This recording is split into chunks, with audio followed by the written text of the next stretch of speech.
elecciones en Costa Rica en una primera vuelta y después en una segunda vuelta el 5 de abril. And the second round, April 5th, there will be an electoral result by that time, and force from the right is entered the electoral terrain, landscape, since Congress on the 8th of March, and then we have another round in May, and then June 21st in Bolivia on the 21st of March, right, an electoral process was carried out, governors, mayors, and there's also a president that's from the right, representing,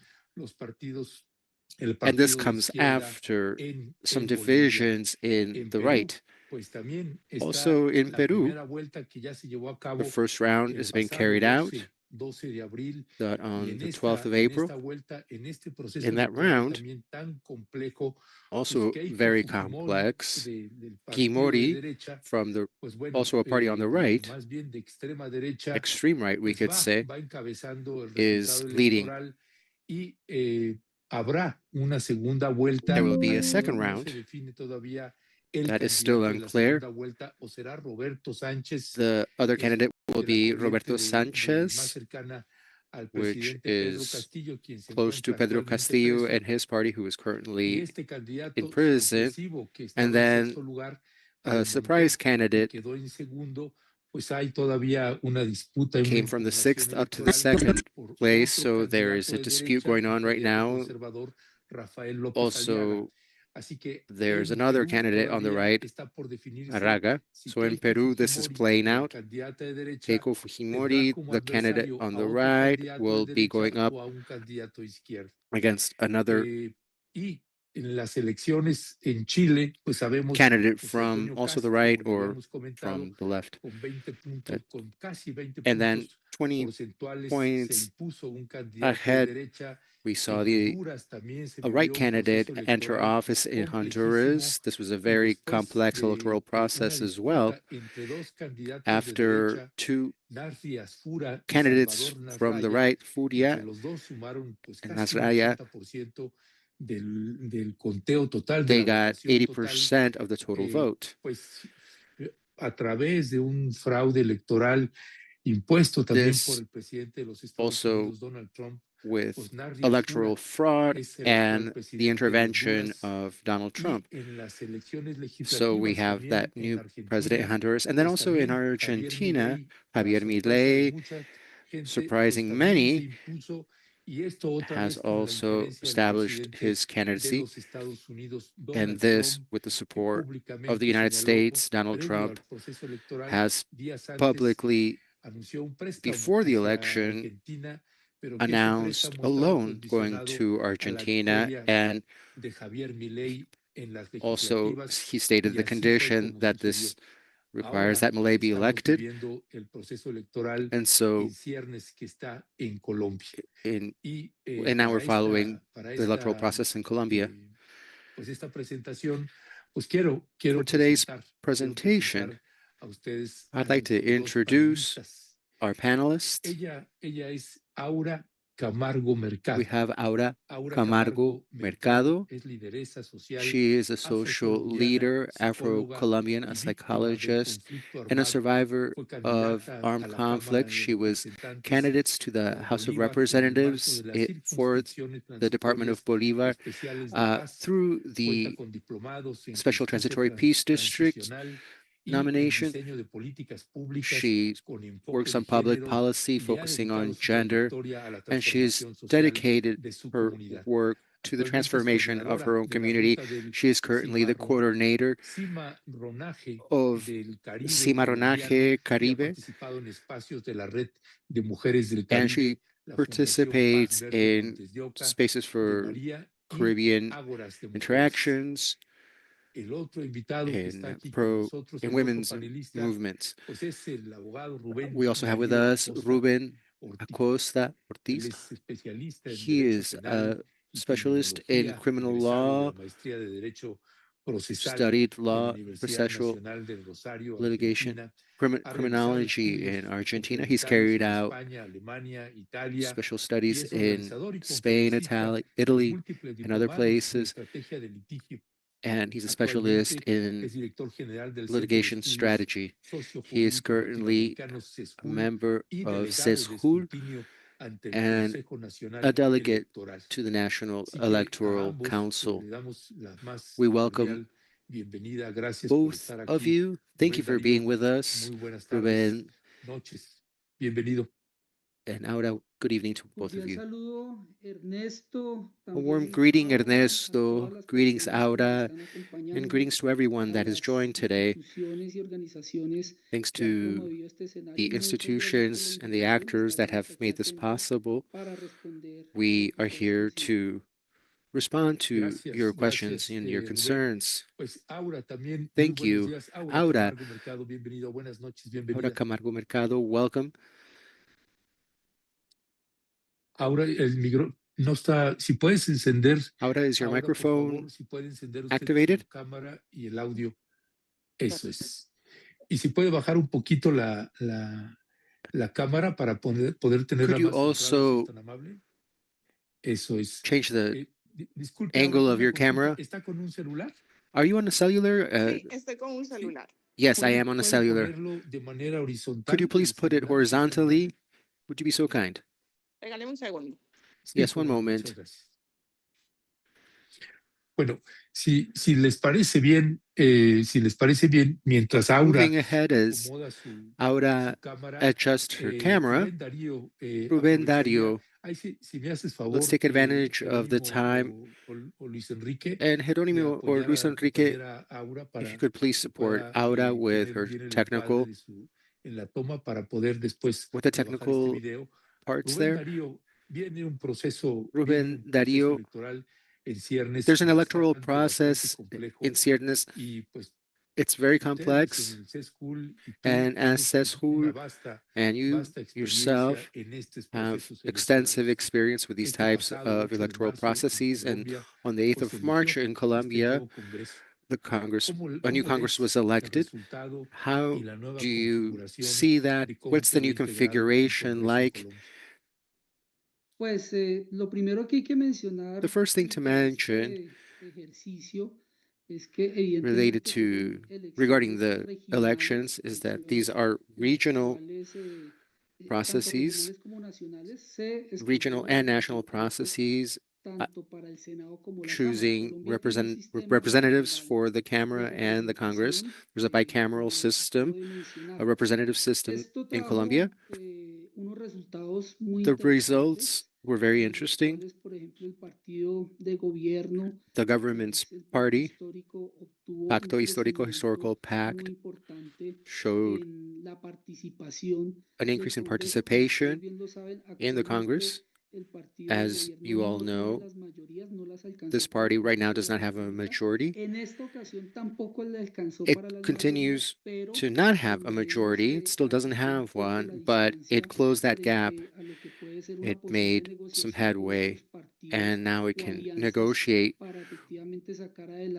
with other parties or strategize with coalitions. And so there's a candidate that will be coming out of this party, the Pacto. If that doesn't happen, we will have a great surprise.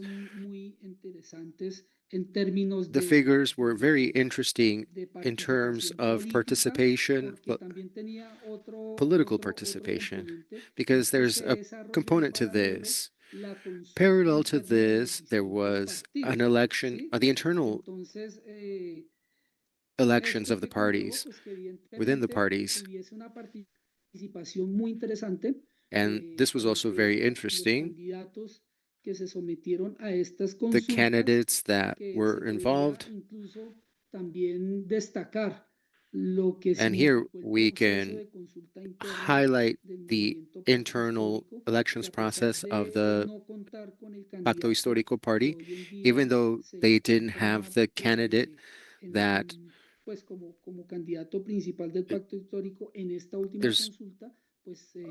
a candidate that was identified at the last elections, but the mechanism as it worked out, well, there's a lot of interesting analysis there. It's one thing to have an internal election.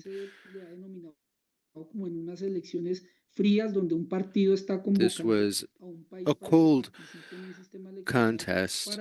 I'm sorry, the audio cut out for a bit. And in the Congress, in those elections, people of a political stripe in Colombia, the traditional parties were present, the traditional movements, they were connected to the electoral process. And so we saw important participation there. Pacto Histórico, that party, in the Senate, there was 4.5 million votes cast. That's 23% approximately of the Congress that they've won. 103 seats. The Democratic Center Party,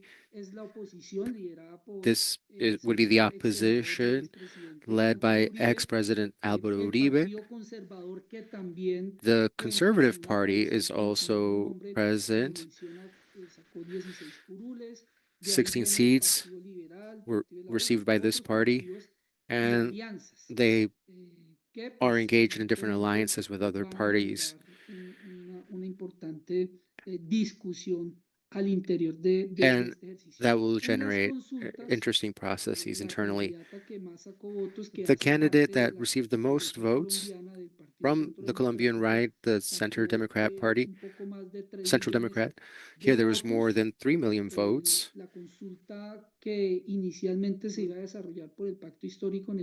The process was for the Pacto Histórico. Iván Cepeda rejected participating, and there was only 12,000 votes there. People that supported Pacto Histórico didn't have to run. They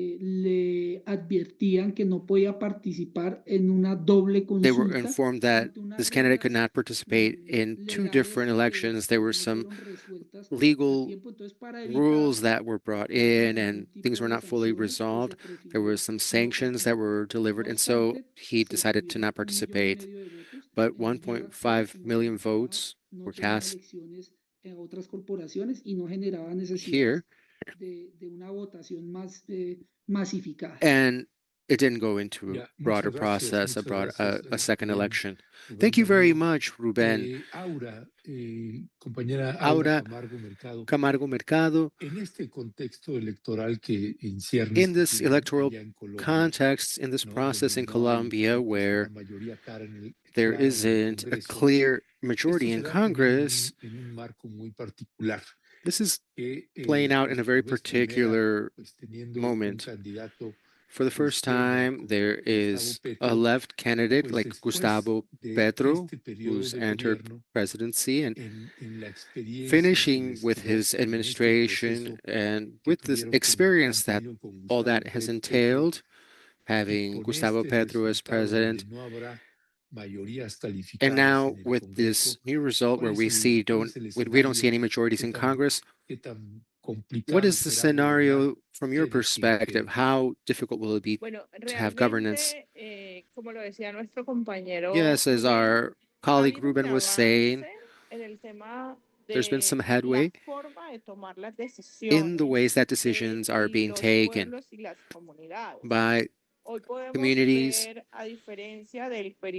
We can see, in contrast to the previous electoral process, and unlike during the administration of Gustavo Petro, who was able to do some things. Not he couldn't do a lot of things in the government.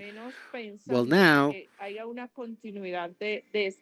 thinking that there could be continuity to this government, this left or progressive administration, there's 25 seats in the Senate that the party has, and then also in the House of Representatives.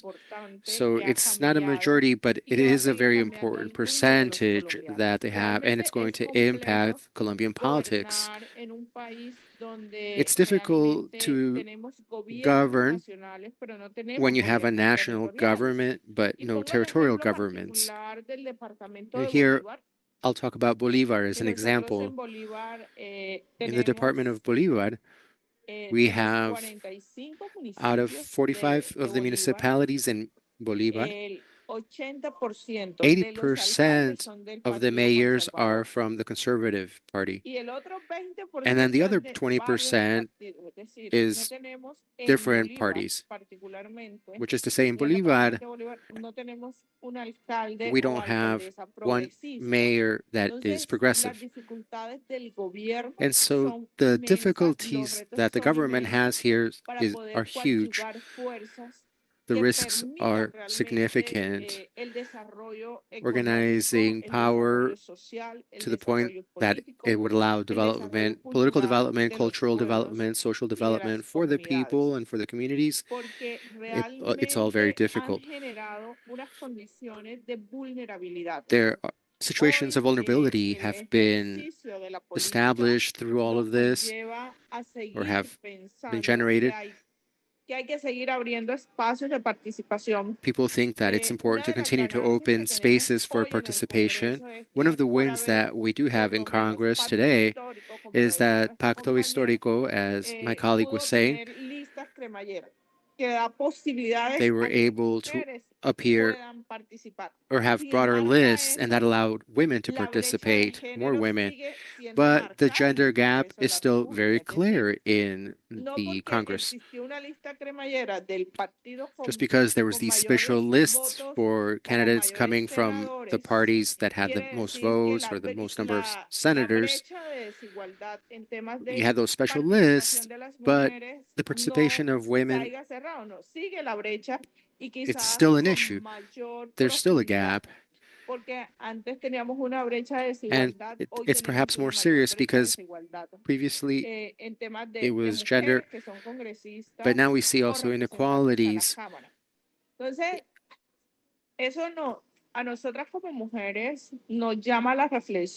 women,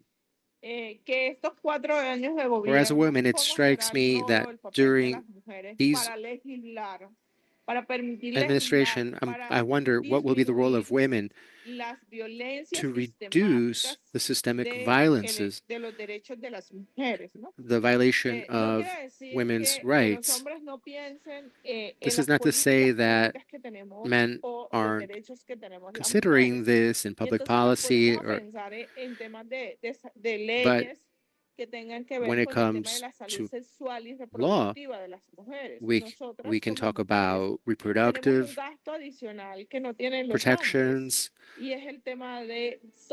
For women, there are special costs, medical treatment related to menstrual cycles. So that is something that men don't have to deal with. And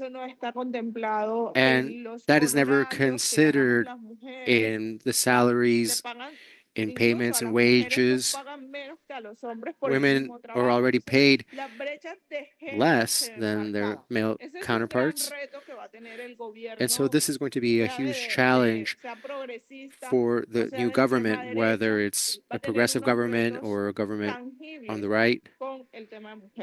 The issue, the women's issues will be very significant. Also, land deeds, land titles in Colombia. In También es Monte de uno de los Maria's retos inmensos region, que va a this tener is este a nuevo huge gobierno, challenge for porque the new government. hablar de las particularidades de las comunidades rurales When we talk es uno about de los rural grandes y communities and the inmensos retos, particularities porque there, there's are necesitamos que huge este challenges there. gobierno, el que venga, And we debe need dar for the new continuidad government to a todo carry el out tema de la continuity, política to pública de reforma agraria, establish o debería dar continuity continuidad in the al tema de los agrarian derechos reforms, o al sistema de verdad, justicia y and reparación que permita que also las víctimas del conflicto armado to be podamos engaged acceder with the mechanism a for la verdad, a justice la and justicia y a la memory reparación and integral. reparations. Entonces, los retos son inmensos, So the los retos challenges son, are huge. los desafíos son valiosos, pero creo These que are significant Colombia ha challenges, but I think despertado y Colombia's eso woken up. lo pudimos ver con el análisis que We hace saw Rubén this claramente, in Ruben's ha despertado analysis. porque no creemos que hay una polarización, sino We hay don't una see politización del polarization, but sujeto. rather we see a En Colombia se vive politicization ahora of mismo la individuals. compra People de are becoming votos politicized. fue abismal. Mercantilmente, un voto se clasificó The en 200.000 pesos para Senado, votes were 100.000 being pesos para sold, Cámara. Entonces, esas maquinarias tradicionales and políticas so que no the quieren traditional soltar el poder, pero machinery que doesn't want, están those political parties presentes, don't o want sea, en el to mapa let go of electoral están power. presentes, But in the pero creo electoral que ha map, habido avances I'm sorry, the audio is significantes breaking up and it's desde los difficult movimientos to sociales interpret. para la participación y la incidencia, y creemos Ya. que independiente del gobierno que And so, sea, tenemos que regardless of seguir the en la government, participación y la incidencia de políticas públicas que advocacy transformen la vida and y la continuity realidad de must los continue. ciudadanos y ciudadanas.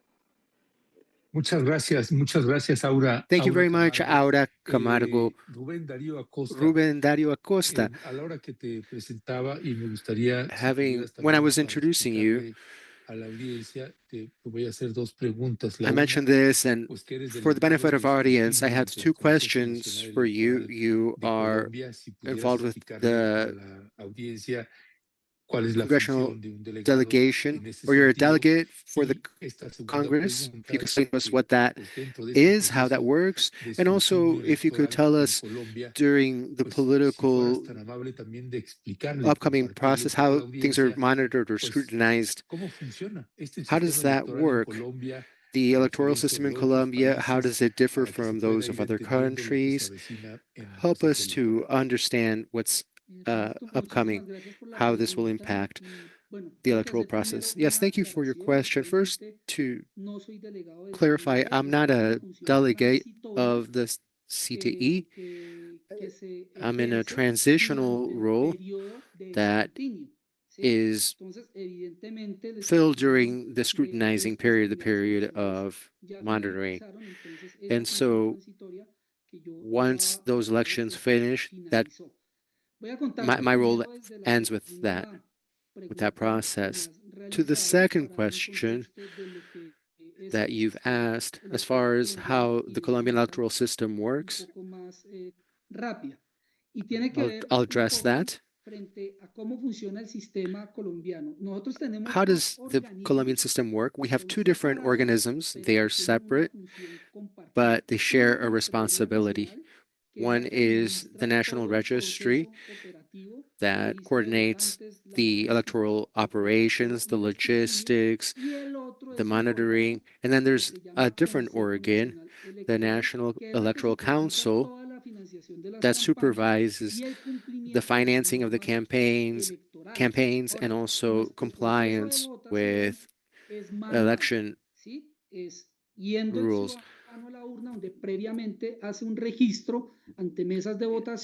There is a registry at the urns, at the ballot boxes or the locations. People mark their cards and then they receive a certification. So this is a manual process, but there's a situation that a lot of people don't understand, and that's why it's important to mention it. Some denunciations have been made, including by part of President Petro, relating to the software that is being used. It's important to remember that even though there's a manual voting process, a physical voting process, which involves initial count It's not the official count, tally that comes out of that, but there's the formal process actually begins after the ballots are closed. And that's also a manual process. There is a group that is of designated members, members that are chosen randomly, and they are charged with supervising what's happening at the locations. The political parties, they also have the capacity to choose amongst their supporters two roles, two citizens' roles that participate in the manual counting. So this involves witnesses, adult Colombians that can serve as witnesses, and then also the monitoring staff. The monitoring staff need to be attorneys because they represent a legal function. They carry out a legal function. They determine the process at each of the voting locations. We have a pyramid structure here, the municipalities, the departments, and then the nation. So regional and national. I part of one of the electoral commissions. I'm in the penultimate level. I'm similar to a magistrate. My responsibility is to resolve any denunciations or statements that are submitted.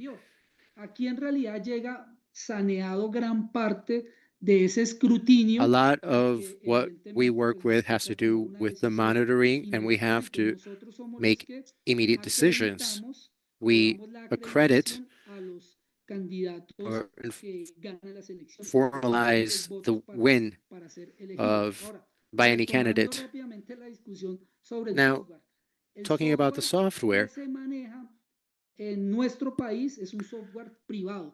this is a private software that is being used in the country. It's tasked with pre-counting, with a count, so it doesn't actually determine the result.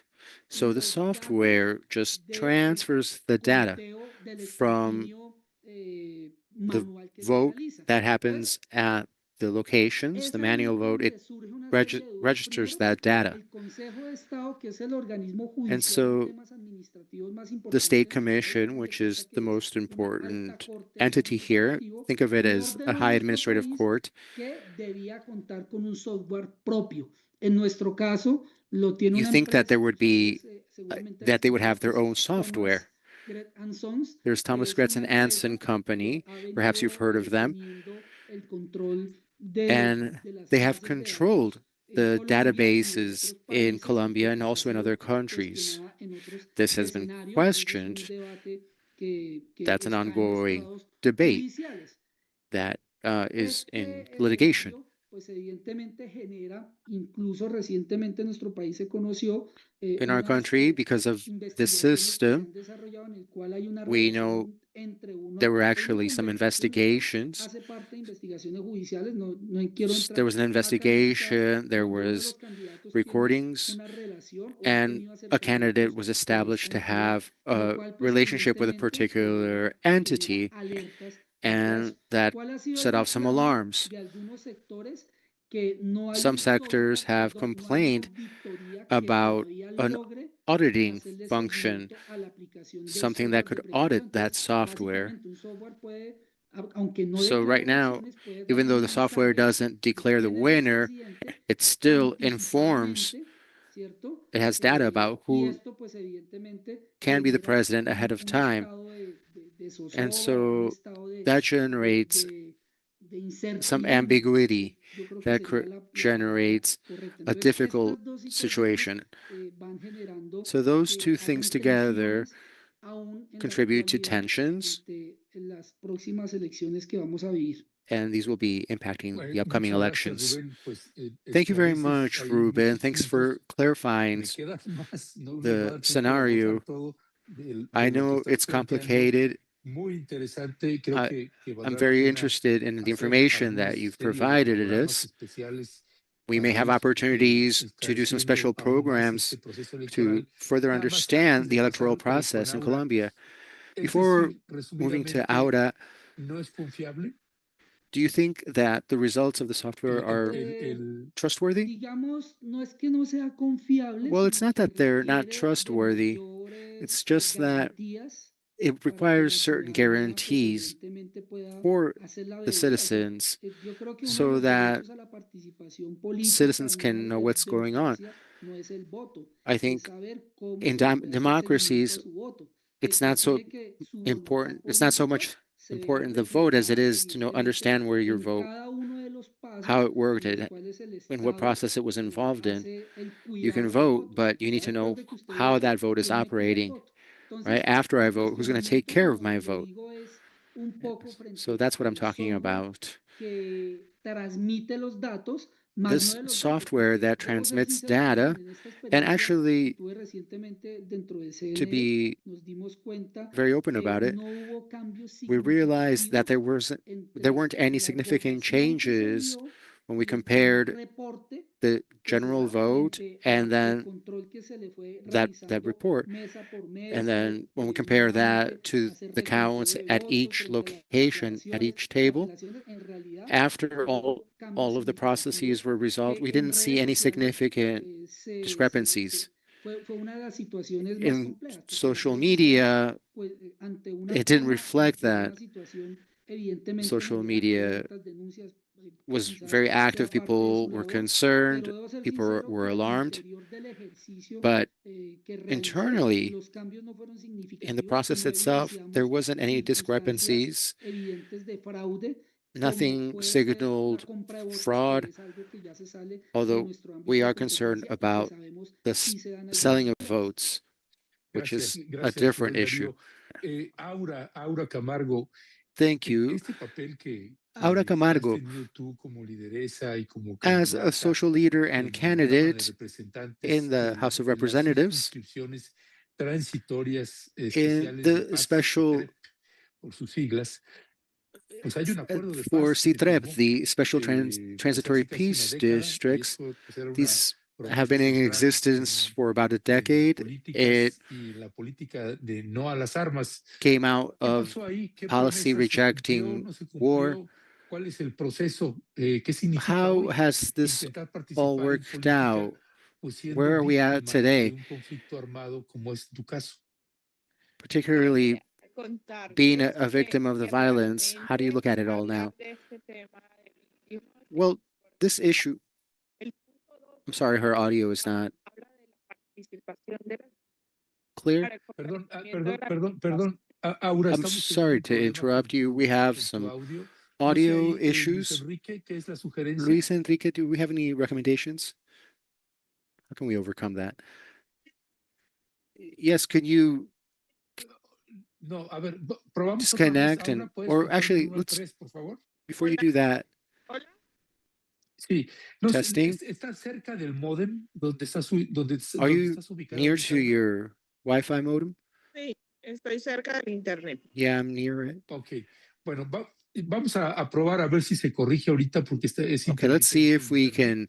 Adelante, disculpa que te interrumpí. If that result gets better, please go ahead.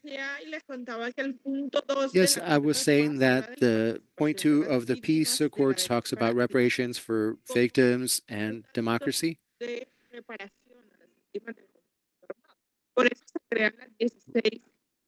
Aura, no, disculpa, Aura, unfortunately, we still have audio problems. Let's try something. Could you turn off your camera and see if the audio comes in better? Let's see if that fixes the issue. Okay, I think we've lost her.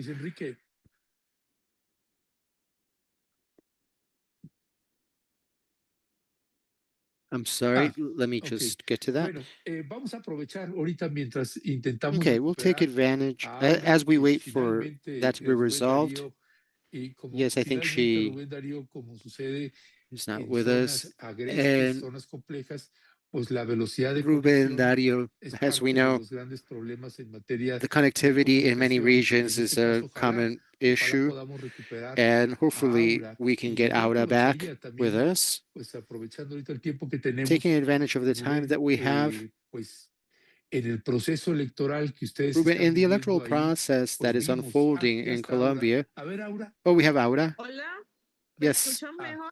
Can you hear me Sí better te now? escuchas mejor. Yes, I think we Bueno, can hear you les better. contaba que el punto I 2 was del saying acuerdo that de point paz two habla sobre la of the participación peace y la accords talks democracia about como participation una forma in de reparar a las democracy víctimas del conflicto as armado. a way Por of eso se crea en repairing Colombia un acto victims. This is why legislativo in que Colombia permite la creación there's a de 6 legislative curules especiales legislation that transitorias de paz. Cuando creates hablamos de 4 transitorias different porque tiene un tiempo committees, determinado y este tiempo transitional era committees. la duración de 2 These periodos are de gobierno, es temporary. decir, cada They 4 were años to se podía cover a cambiar solo administration por 2 a 4-year periodos. period. Este fue la última oportunidad que tuvimos las So víctimas para ser that was the elegidas last como opportunity that víctimas. victims had ¿Qué to pasó? be ¿Y involved qué sigue in the pasando? elections Que and esas curules participate as también victims. las tomaron partidos políticos, Some dado of que these el acuerdo positions, decía roles were taken up claramente by the que political parties, eran even though the agreement organizaciones, addresses that. mujeres y hombres, It needs to era be una dupla que eran organizations. hombre-mujer, que vinieran de It had to be a procesos man and campesinos, de a procesos de woman that had víctimas, de come líderes, out of lideresas, rural de procesos defensores de contexts that derechos had been humanos, engaged que in fueran, no conflict, tenemos that had human partidos, rights sino que nuestra cases and postulación such. la hacía una organización. ¿Qué pasó con We esto? saw an organization Particularmente en la trying to región de Montes take de María, these quien places on gana lists, la these curul special es una persona que viene de casas seats. tradicionales. Si bien aspiró por una organización de víctimas, pues obtuvo So muchos recursos, no hubo there una are vigilancia organizations de cooperación nacional o de cooperación internacional that are que operating, vigilara todo el tema de la implementación de las and campañas. there wasn't Realmente, para any mí en entity that was particular, monitoring the nosotros campaigns. contribuimos en urna 3,000 votos. There was Eso lo que quiere 3,000 decir es votes que in one of hay the un respaldo de las locations. comunidades, And hay un so that respaldo del shows movimiento that social, the community hay is un behind what's going on. reconocimiento de la There's labor que support. hacemos y People que are yo he hecho como recognizing the work mujer y that is como being done, the work defensora that de I've derechos done as a humanos. woman and as a human rights Entrar defender. So en ese mundo político de las entering this competencias political y de realm and poder competing entrar en un mundo donde todo era quien tiene getting la involved in a burocracia, world es decir, quien tiene los that puestos, quien tiene which los is about who contratos, controls quien bureaucracy, tiene who los has the recursos para contracts, who comprar has the los votos, resources to pero buy también los votes, recursos and also de las personas resources. que laboran le pedían alrededor de 10, 20 votos, depende del They were contrato. asking Entonces, people para for mí, votes based in entrar y mirar eso when working out the contracts, they were asking for realmente me votes. trajo muchos So there's all of aprendizajes, that. And I've learned a lot que hay que seguir from my honrando en la experience, a lot of formación lessons. política de las And it has to comunidades, do de with the que political yo he formation hecho within un the análisis y es communities. que las comunidades In no my tienen una analysis, relación communities del derecho al voto, de exigir el voto, are como not en relación con su vida y sus derechos fundamentales. Es connecting decir, what's happening at the ellos creen que vender el electoral voto no dimension tiene with nada que their ver con lives. tener They una don't see the mala connection. salud o un So mal sistema de when they salud. sell their vote, they don't O vender el realize voto no tiene or nada not que ver considering con how that will tener un impact their mal health sistema de malla or vial how that will territorial contribute to rural. bad roadways Entonces or creo que rural de los infrastructure. grandes aprendizajes que me And trae la so participación en un escenario one of the de lessons that participación política electoral es de que hay que seguir formando one of the comunidades lessons that I've que gotten permitan through my participation is entender that el we need to valor, continue to work in the la communities importancia so que tiene that un voto, la persons importancia understand del the voto, de importance of the elegir y vote, de poder ser of elegido, of a porque vote, esto va of a their own generar vote. realmente fuerzas y movimientos que Because cambian realmente el in order patrón for del there to be pensamiento y de forces la and forma movements that como can actúan transform the en realidad context, las the situation, comunidades, ¿no? it comes down to what the communities will do. In communities that have experienced massacres, that don't have drainage systems, basic services, you'll see people in these communities continue to sell their votes. They don't understand the impact of that. And at the end of the day, when you analyze that, in my personal life, I don't connect that to a political life. A lot of people say, I'm not a political person, but then they'll sell their vote. Other people say, politics doesn't get food on my plate. And they're overlooking rights and the way of being and the territorial conditions. So there isn't really a way to disconnect my personal life from the electoral process and the political process. Estás muteado, Ernesto, estás muteado. Ernesto, your microphone gracias, is Aura. off. Thank you very much, Aura. Bueno, tremendo escuchar It's incredible estas to hear your words about the realities, the challenges that you confront. And regardless of, despite all of that, we see that Donald Trump has intervened and he's impacted different elections, whether through fraud or direct or indirect influence. We've seen that happen in our continent and beyond. What do you make of this phenomena, of this dynamic? How is Donald Trump impacting the electoral process in Colombia? That's a very interesting question.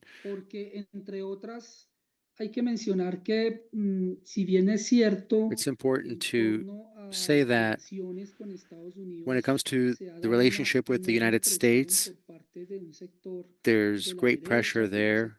The right is connected, and so the pressure comes in through the right and their candidates. They are interested in breaking off ties. They want taxes and other measures, and that wouldn't impact people that favor Petro. It would actually impact the whole population. So we've seen the tension play out in the media between Trump and Petro.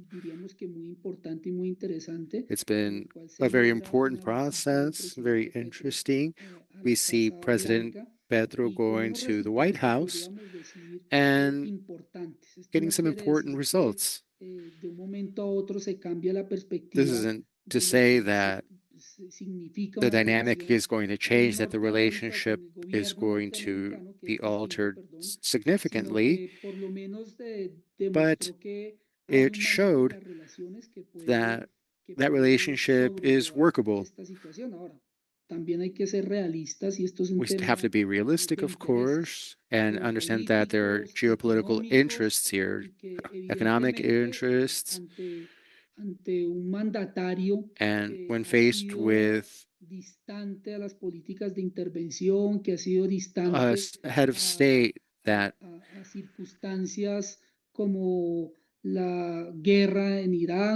is participating in the war in Iran, that is supporting the genocide in Palestine, also carrying out things like what we're seeing in Cuba. Well, we're talking about a head of state that doesn't seem like a political ally. And so the power relationship is challenging on our end.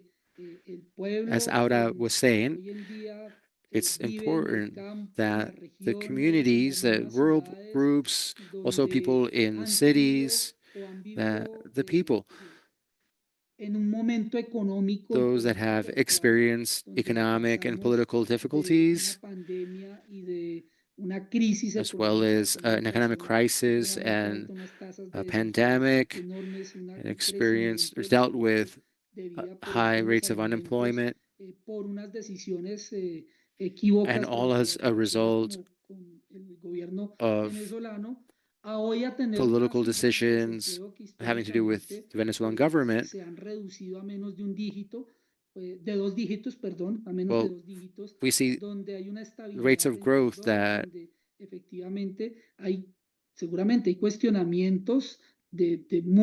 are really, that they're doing surprising things. When we observe the rates of land that is given to rural families, when we see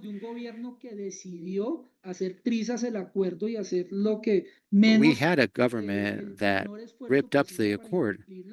They tried to not implement it. And then we moved to a government and administration that has tried to do the most that it could do with the accord to implement actions and create changes for the most disadvantaged. So as far as, interventionism and sovereignty, that's an important question, and citizens will be responding to that in the upcoming elections. And the algorithms and the media shouldn't be handling that. It should be the people. There's great implications that are involved here, or ramifications. I also wanted to mention that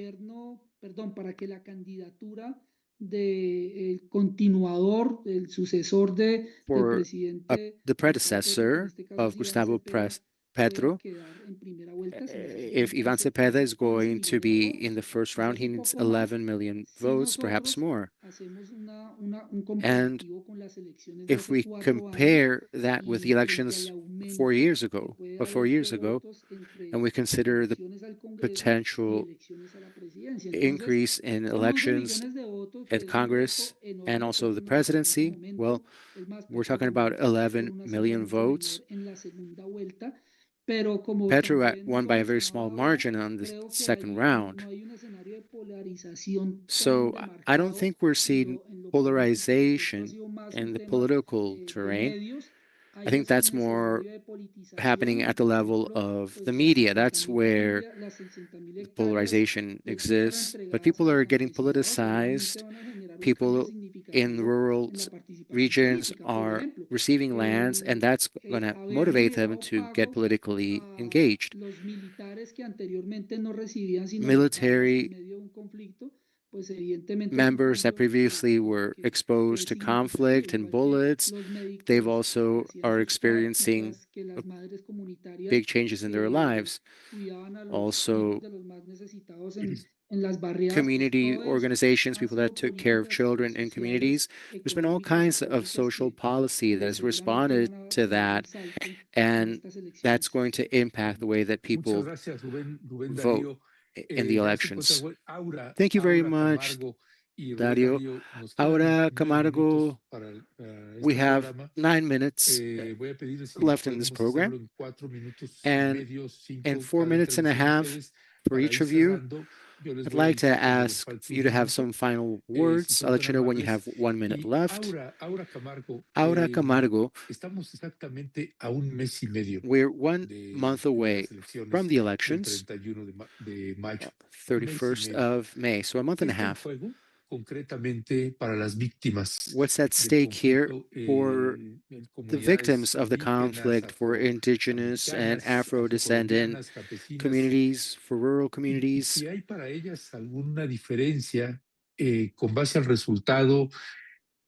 What can they expect with the results? Well, this is my personal take, and it's based on what we experience, what we live every day. As Ruben was saying, that we went from a government that wanted to rip up the peace accords to one that took them seriously. This administration has tried to implement the peace accords. So with Iván Cepeda Castro having continuity and also the vice president,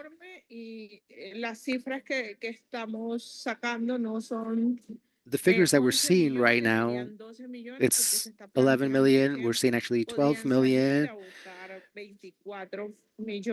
24 million Colombians are projected to go vote. And all that you need is the majority, 50% plus one. And so this is an opportunity for victims, indigenous peoples, Afro descendants, an opportunity for them to go out and support a progressive government. Not doing so would mean going back on millions of hectares that have been delivered.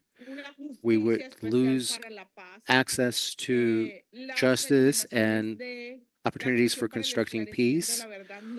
Also, the work of the Committee for Historical Truth and Reconciliation and Justice would not move forward.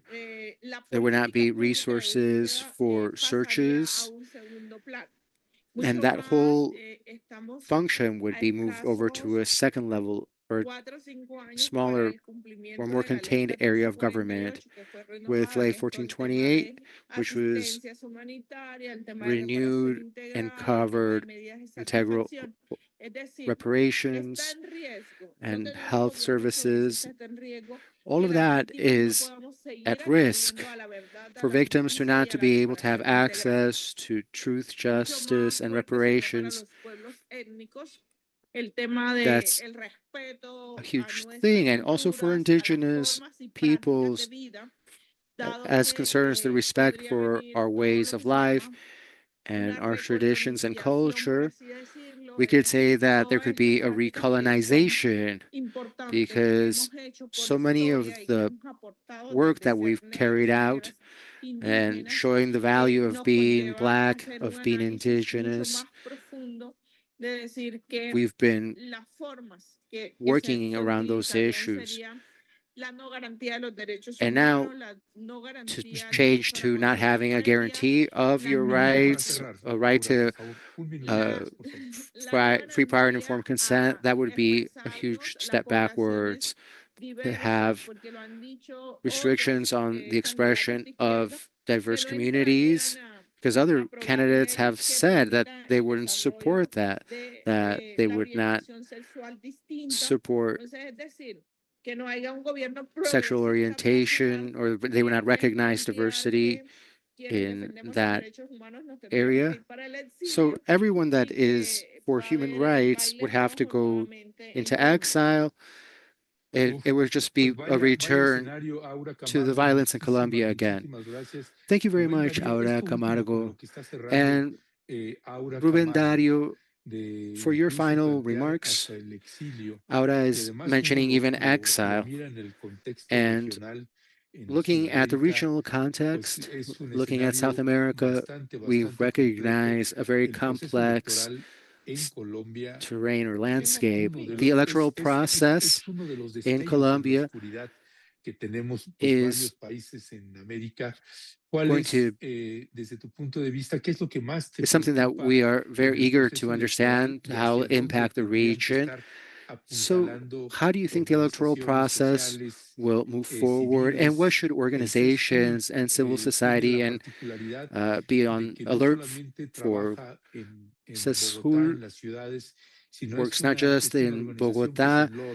It's an organization that goes into the field, enters communities, knows the multiple geographies of Colombia. And so in all of that work, through all of that work, what concerns you now? What are you attentive to? Well, Aura mentioned something, and they relate to two stories in the history of Colombian democracy. Having taken itself to be one of the strongest democracies in Latin America, now it also has to, there's also a story of 10 million victims, right? A national history that involves more deaths than happen in full-out wars. Well, what concerns us, it's the fact that we don't have a history of respect for the democratic process. That's how we ended up with the peace accords, which Aura mentioned. For 40 years, an organization that was in, in militancy, they hand over their weapons, they enter into accords that say that you're going to be granted legal protections and human security so that you can put down your weapons and participate politically and have safety for your life. And also for social leaders, human rights organizations, rural leaders, and agricultural leaders. What is the concern for all of them? Those rights that have been gained during the last administration, this could lead to resistance processes of resistance, where they would resist being pushed back to where they were before. And as Aura was saying, everything that has been recuperated, the spaces that were opened up,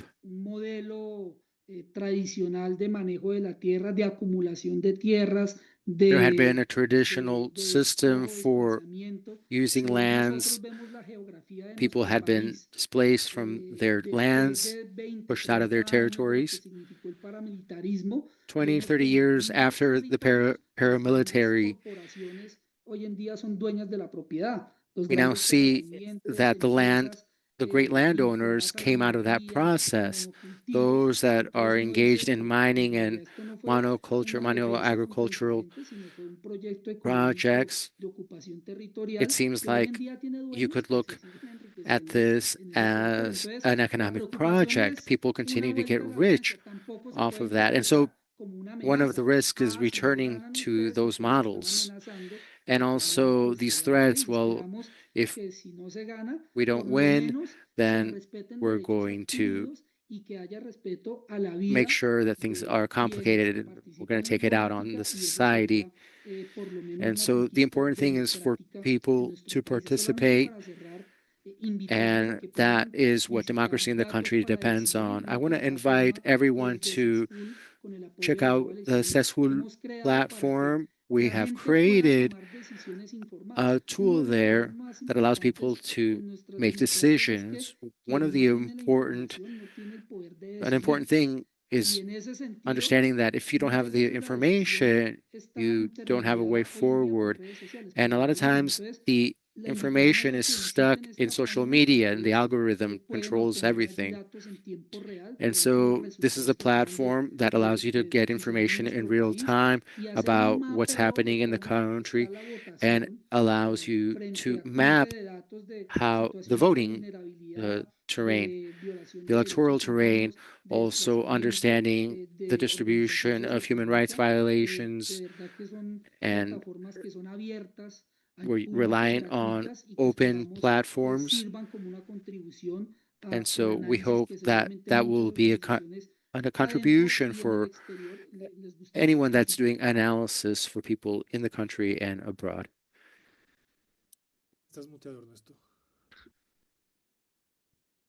Your microphone is muted, Ernesto. Perdón, pues Rubén Dario Acosta, specialist in criminal law, director of CESUL, sociocultural studies in Latin America, and also Aura Camargo, Afro-descendant leader and sociologist. Thank you so much for being with us. We'll stay connected, and thanks everyone. Thanks to CESUL, Global Exchange, and Rompimiento TV. Thank you. Un abrazo, gracias por la invitación. Gracias. Hasta pronto.